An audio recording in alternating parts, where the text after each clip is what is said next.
नमस्कार दोस्तों, स्वागत है मेरे चैनल पे इट्स अग्रवाल। आज का टॉपिक बहुत ही ज़्यादा इम्पॉर्टेंट है।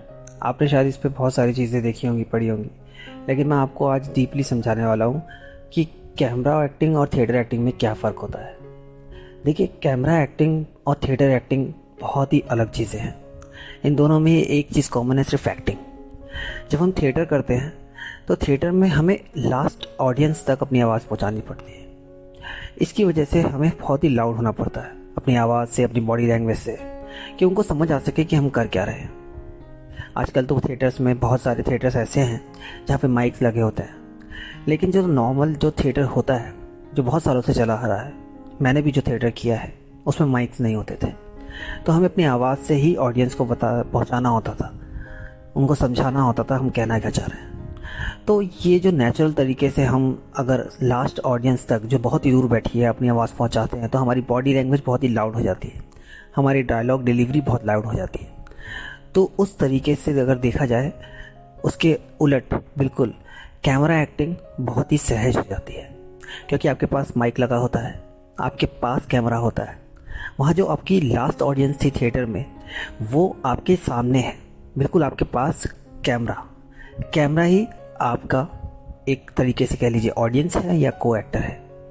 तो आपको चिल्लाने की ज़रूरत नहीं है, आपको लाउड होने की ज़रूरत नहीं है, आपको प्रोजेक्शंस की ज़रूरत नहीं पड़ती है। तो इस तरीके से देखा जाए तो कैमरा एक्टिंग और थिएटर एक्टिंग में बहुत ही ज़्यादा फ़र्क है। लेकिन होता क्या है, हम थिएटर कर लेते हैं। थिएटर करने के बाद जब हम 5 साल 10 साल, मैंने कई एक्टर्स देखे हैं जो 10-10 साल थिएटर करके आते हैं, बहुत ही अच्छे एक्टर हैं, उनका अपने शहर में बहुत नाम है, जहाँ वो थिएटर करते हैं उस थिएटर ग्रुप में उनका बहुत बड़ा नाम है। लेकिन जब वो मुंबई आते हैं, कैमरे के सामने ऑडिशन देते हैं, तो वहाँ पर वो थोड़े लैग कर जाते हैं, क्योंकि ऑडिशंस में कैमरे के सामने टेक्निक बिल्कुल अलग हो जाती है। मैं खुद जब मुंबई आया था तो मुझे बहुत समय लग गया ये समझने में कि कैमरे के सामने इतना ज़्यादा लाउड होने की ज़रूरत नहीं है। और ये समझ अगर आपको पहले से हो तो आप ऑडिशन को बहुत अच्छे से क्रैक कर सकते हैं। जब मैं पहले इंट्रोडक्शन देता था या ऑडिशन देता था, मैं बहुत ही लाउड होता था। तो मेरे ही कुछ दोस्तों ने जब मुझे ऑडिशंस में देखा और मुझे बोला, या फिर कास्टिंग डायरेक्टर ने कई बार बोला कि मैंने ऑडिशन ख़त्म ही किया, उसने बोला कि थिएटर से हो क्या, तो मुझे लगा ये ऐसे क्यों बोल रहा है, थिएटर से हो मतलब क्या। तो मुझे ऐसा लगा कि ऑडिशंस मेरे क्रैक क्यों नहीं हो रहे, प्रॉब्लम क्या है।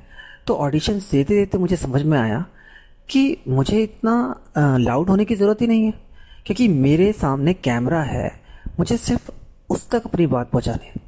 और थिएटर में क्या होता है, अगर आप कुछ गलती भी करते हैं कि आपने कुछ इमोशन पकड़ा नहीं, या फिर आप उस इमोशन में आपका ध्यान कहीं और चला गया, आप भटक गए कि सामने ऑडियंस में से कोई बच्चा था जो रो रहा था, या फिर कुछ भी हो रहा था, डिस्टर्ब हो गए आप उससे, तो वो इतना पता नहीं चलता है। लेकिन जब आप कैमरे के सामने होते हैं तो वो तो सब रिकॉर्ड करता है, तो आपका छोटा सा भी मतलब आप इधर उधर हुए तो वो पकड़ लेता है।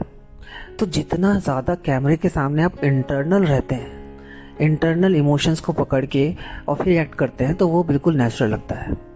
और उसके उलट थिएटर में आप नेचुरल थिएटर में भी रहना पड़ता है। ऐसा नहीं कि आप वहाँ पर अननेचुरल एक्टिंग करेंगे, अननेचुरल मतलब पता नहीं क्या बोल दिया मैंने, लेकिन समझ रहे हो आप कि आप ऐसा नहीं है कि बिल्कुल वो हो जाएंगे, लेकिन उसमें फिर भी ना चाहते हुए आपको लाउड रहना ही पड़ता है। आपको अपने हाथों से दिखाना पड़ता है, चीज़ों को समझाना पड़ता है अपनी बॉडी से, अपने शब्दों से।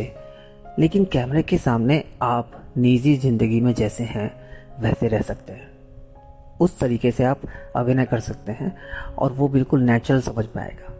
तो ये बात मैं से आपको बोल रहा हूँ, लेकिन आप कभी करके देखिएगा। सेम कोई आप प्ले उठाना जो आप थिएटर में करते हो, अगर आप थिएटर कर रहे हो, और वही प्ले को आप कैमरे पे रिकॉर्ड करना उसी तरीके से जिस तरीके से आप स्टेज पे करते हो, तो आपको खुद ही दिख जाएगा, अरे यार ये तो बड़ा अलग दिख रहा है। जब हम फिल्मों में देखते हैं तो ऐसे तो नहीं दिखता है, कुछ तो गड़बड़ है, कुछ तो अलग है। तो ये चीज़ आपको तभी समझ में आएगी जो मैं कहना चाह रहा हूँ। तो थिएटर आप करें, जम के करें। ऐसा नहीं है कि थिएटर नहीं करना चाहिए, थिएटर करने से आपको कॉन्फिडेंस मिलता है, आपको इमोशंस की समझ आती है।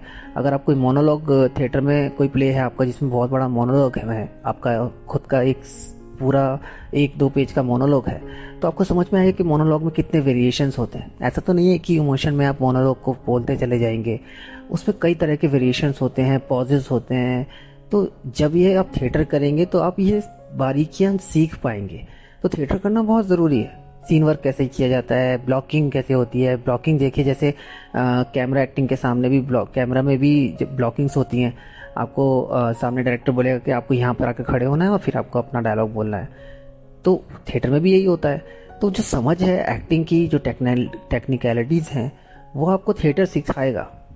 बट कैमरे के सामने आने के बाद जस्ट उसका जो सहजपन है, जो इंटरनलाइज करना होता है उस सीन को, वो आपको कैमरे के सामने करना होता है।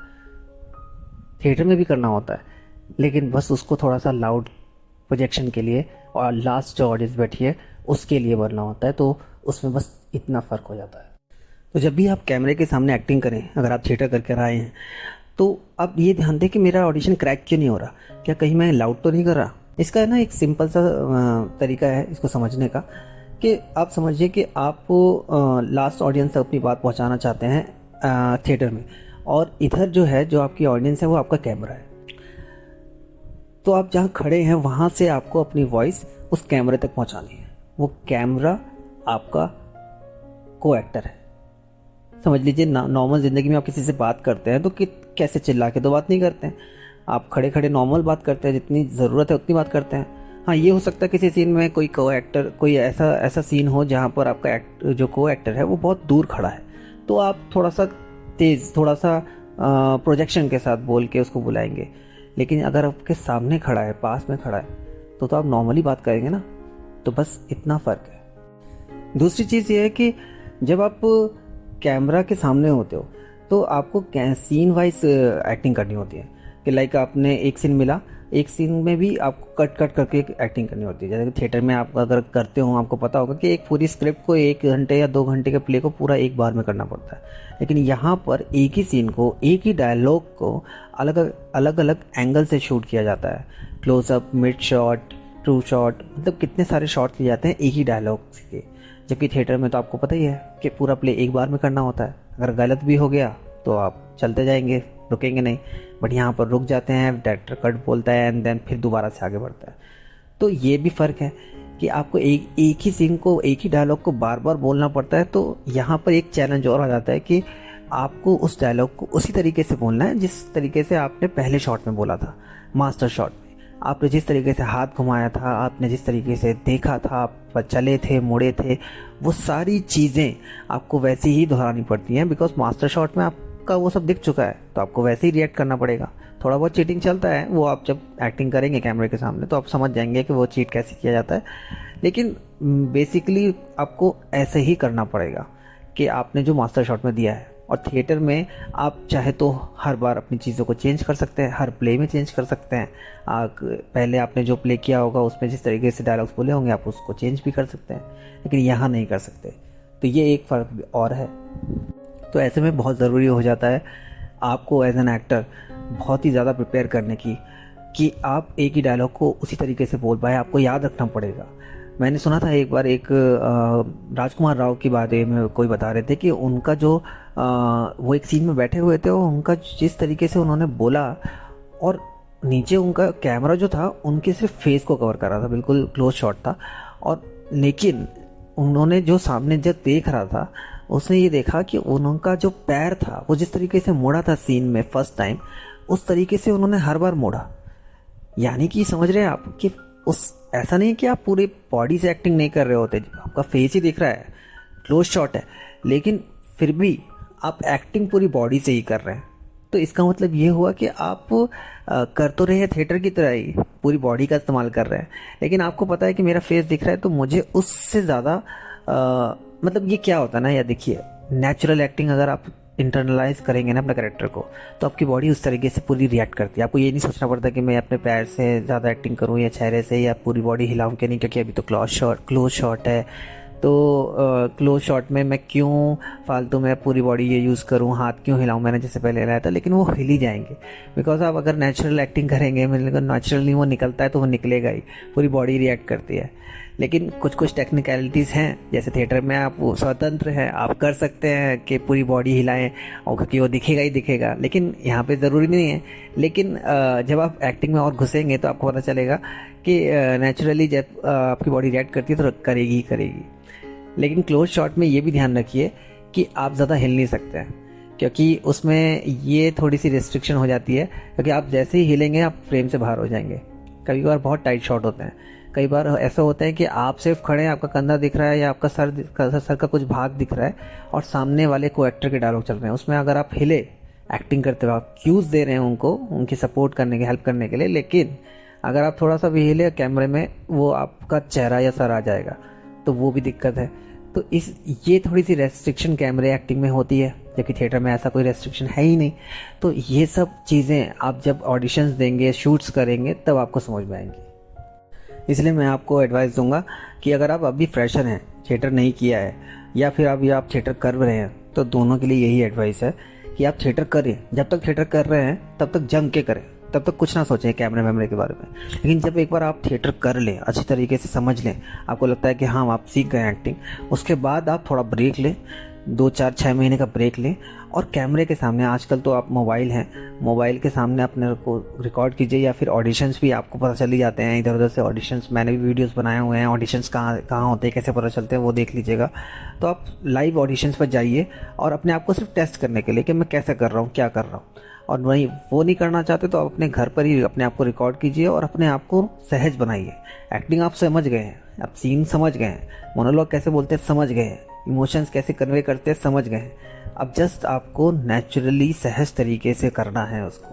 तो ये बहुत इंपॉर्टेंट चीज़ है। आपको लग रहा होगा कि ऐसा कुछ नहीं है, मुझे तो समझ में आ रहा है सब कुछ, लेकिन आप कैमरे के सामने करके देखेंगे लाउड ही निकलेगा, बिकॉज इतने सालों की प्रैक्टिस है ना।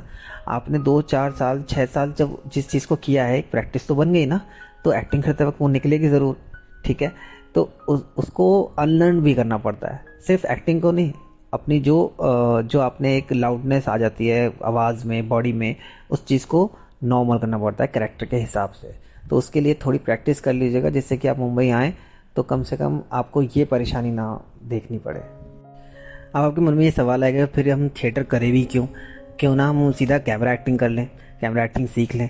तो देखो मैं थिएटर से आया हूँ, तो मैं तो थिएटर को ही रिकमेंड करूँगा, क्योंकि थिएटर ने मेरी लाइफ चेंज की है। थिएटर ने मुझे सिखाया है कि एक्टिंग कैसे की जाती है, और एक्टिंग से ज़्यादा एक अच्छा इंसान और कैसे लाइफ को समझ के, क्योंकि बहुत लोग कहते हैं ना कि एक्टर को अच्छा इंसान होना चाहिए। वो बात इसलिए बोली जाती है बिकॉज अगर आप अच्छे इंसान होते हैं ना, तो आप लाइफ को समझ पाते हैं। और एक्टिंग क्या है, एक्टिंग में जो डायलॉग्स मिलते हैं, मोनोलॉग्स मिलते हैं, क्या है वो, किसी राइटर ने किसी चीज़ को लाइफ से लेकर ही लिखा है ना। तो अगर आपकी लाइफ की समझ अच्छी होगी तो आप उस डायलॉग को अच्छे से बोल पाएंगे, अच्छे से इमोट कर पाएंगे। आप सारी बात तो अंडरस्टैंडिंग की है। राजकुमार राव, शाहरुख खान, नवाज जो सीन को पढ़ेंगे, वो उनकी अंडरस्टैंडिंग उस सीन को लेकर जो होगी, वो उस तरीके से एक्ट करेंगे तो वो हमें अच्छा लगता है। और वही चीज़ अगर कोई नॉर्मल नया एक्टर करेगा तो वो अलग तरीके से करेगा, तो वो उसकी समझ से करेगा। तो समझ ही सारा समझ का फेर है। तो जितनी अच्छी आपकी अंडरस्टैंडिंग होगी लाइफ की, उतनी अच्छी अंडरस्टैंडिंग आपकी सीन की भी होगी। इसलिए कहा जाता है कि एक एक्टर को अच्छा इंसान होना चाहिए, जिससे कि उसके मतलब यही तो एक्टिंग की बात कर रहा हूँ मैं, किसी भी करियर में हो तो वो उसकी ज़िंदगी थोड़ी सी सहज हो जाती है, अच्छी हो जाती है। तो इस वजह से मैं तो ये कहूँगा कि आपको थिएटर करना चाहिए। अगर आपको थिएटर नहीं करना है तो ज़रूरी नहीं है, बहुत लोग एक्टर ऐसे भी जो बिना थिएटर के भी सक्सेसफुल है, और बहुत एक्टर ऐसे भी हैं जिन्होंने थिएटर किया है, बड़े बड़े इंस्टीट्यूट से किया है, NSD IIT से हैं, लेकिन वो सक्सेसफुल नहीं है, क्योंकि कई कारण हो सकते हैं उसके। लेकिन मेन अगर मैं कारण बताऊं तो वो यही होता है कि थिएटर कर करके उनका जो पकड़ है वो थिएटर पे ज़्यादा हो जाती है और कैमरा एक्टिंग पे कम हो जाती है। और जब वो मुंबई आते हैं, ऑडिशंस क्रैक नहीं कर पाते हैं, तो उनको समझ में नहीं आता यार ये क्या हो रहा है, मैं इतना अच्छा एक्टर हूँ, मैंने इतना सीखा है, फिर भी मेरे को काम नहीं मिल रहा है। तो उनको ये समझने की ज़रूरत है कि क्यों नहीं मिल रहा है, क्या दिक्कत आ रही है। तो ये आकलन करने इसीलिए मैंने ये वीडियो बनाया कि अगर आप अभी अपनी इनिशियल लेवल पे हैं या फिर 1-2 साल 4 साल हो गए थिएटर करते करते और आप मन बना रहे मुंबई आने का, तो ये सब चीज़ें सोच कर आए कि कैमरा एक्टिंग बिल्कुल अलग होती है। तो उस तरीके से उस चीज़ को सीखिए, अपने शहर में ऑडिशन दीजिए या फिर अपने आप कैमरे पे अपने को रिकॉर्ड कीजिए, लेकिन खुद मत देखिएगा, दूसरे को अपने दोस्तों को दिखाइएगा, उससे पूछिएगा, उनसे फीडबैक लीजिए। आपको कई बार है ना ऐसा लगता है कि मैं सही कर रहा हूँ, कई बार मैंने भी कई बार किया तो मुझे लगता है यार मैं तो अच्छा ही कर रहा हूँ, लेकिन अगर आप सामने वाले से पूछेंगे तो शायद आपको ज़्यादा अच्छा सही फीडबैक मिलेगा कि आप सही में कैमरा एक्टिंग कर रहे हैं या फिर लाउड एक्टिंग कर रहे हैं। तो वो फीडबैक अपने दोस्तों से लीजिएगा, आपको समझ में आ जाएगा कि आप सही कर रहे हैं या नहीं कर रहे हैं। तो भैया थिएटर जो है वो मैंने आपको बता दिया, मोर लाउड है, फिजिकली लाउड है और इमोशन लाउड है, और जो सिनेमा है, जो कैमरा एक्टिंग है, बहुत ही सहज है और नेचुरल है। तो इस वीडियो के लिए इतना ही। और अगर आप अभी तक इस वीडियो को सुन रहे हैं, इस वीडियो को देख रहे हैं, तो इसका मतलब ये है कि आप सीरियस हैं एक्टिंग के बारे में। तो जाते जाते प्लीज़ लाइक कर दीजिएगा। आप लाइक करेंगे तो मुझे मोटिवेशन मिलेगा और वीडियोस बनाने का, और ज़्यादा डीपली बात करने का, और चीज़ों पे और टॉपिक्स पे, और शेयर कर दीजिएगा, और ज़्यादा ही अच्छा लगे होगा तो सब्सक्राइब कर दीजिएगा। मिलते हैं नेक्स्ट वीडियो में।